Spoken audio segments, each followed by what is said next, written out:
Hello, everyone. Happy Thursday. I hope everyone's had a great week. We are here to do the first comic review on my channel, which is very exciting. I've been wanting to do this for a while, but I just haven't had the motivation until today because my dad got me this small stack of comic books. I was like so excited because on the top were two Fantastic Four comics. And for those who don't know, I adore the Fantastic Four, truly. They are up there with Spider-Man and the X-Men in terms of Marvel, and the DC equivalent, my loves DC.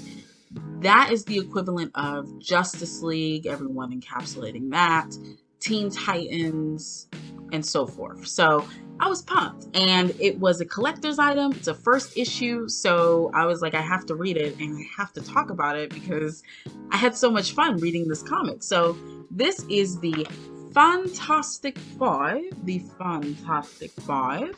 Volume 1, okay, number 1, released in October 1999, written by Tom DeFalco, and Paul Ryan did the pencils, Al Milgrom was the inker, Jack Morelli was the letters, Bob Sharon was the colors, Bob Harras was the chief, and it was presented to us proudly by Stan Lee. So, a lot of people worked on this comic, and you can tell. I mean, from the first page, and of course, before that, we get a lovely ad of this man's muscled ass, so that's perfect. But you take a look at the actual page, and you just see the line work and all the colors and the detail and the environment, and it just pulls you in and it makes you want to keep reading. And I feel like that's the goal for any comic book. Like, that first page should really pull you in and make you want to keep reading. The cover makes you pick it up, and that first page makes you want to keep going. And I feel like they achieved both, right? The cover is great. I really like the cover personally. I love the lettering up here, the font that was used, and like how they have the yellow in the background. I feel like that's great. It makes that purple pop. Purple, I don't know why I've kind of associated purple with the Fantastic Four as much as blue. It's really weird, but I'll be honest with you. I didn't know that they were a team at first, the Fantastic Five. And then because immediately when I picked it up, I looked in the far right and I saw Elijah Storm. And I was like, where do I know her from? Where do I know her from? She looks so familiar. And then I went to my guide, big old guide, of course, also written by Tom DeFalco. So I love that. But I went to my guide and I went to the family tree that they have. Hold on. Hold on. Let's get to the family tree. Let's get to the family. Okay. So we get to the family tree finally. And who was that in the corner? But Elijah, who did marry Johnny. And then they had a kid, Taurus. Yes.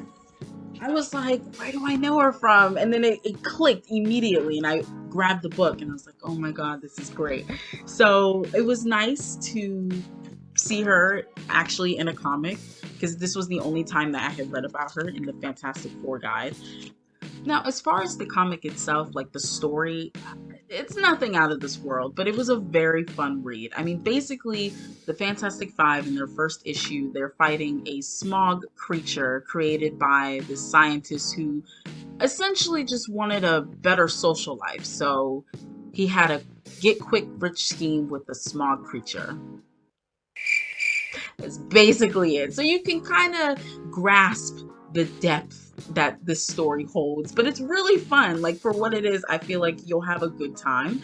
Everyone comes together because Johnny puts a little signal in the sky, so you just get a quick glimpse into everyone's personal life, right? And the last person who we see is Reed. So I was shook when I saw Reed, who is basically Herbie with a brain. And it's so funny because right in my mind when I was reading this and I was like, that's Reed?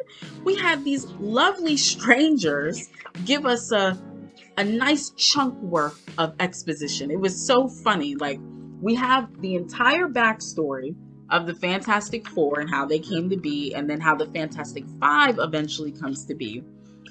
And it's given to us, this exposition is given to us by this random man who was at a conference that Reed was hosting or whatever. he's talking to this other guy and he just knows all of this information about the Fantastic Five slash Fantastic Four. And I thought it was just so funny that the exposition was given like that. Very heavy handed. To be expected for this time period. I'm not upset with it because, I mean, this was needed information. I just think the delivery could have been a bit better. We find out, though, that the catalyst for the Fantastic Five was because of Sue and her death. Maybe? Question mark? Maybe? So throughout the story, they fight the small creature, they find the scientists, or they find out it was made by a scientist after they get kidnapped. Um, and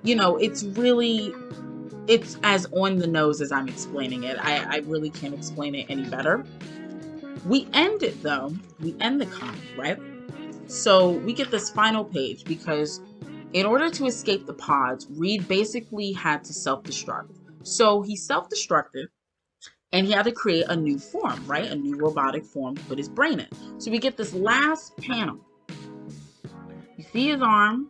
He's clearly okay, but he doesn't want to show his face, I guess because of the guilt towards Sue and her death or disappearance or whatever.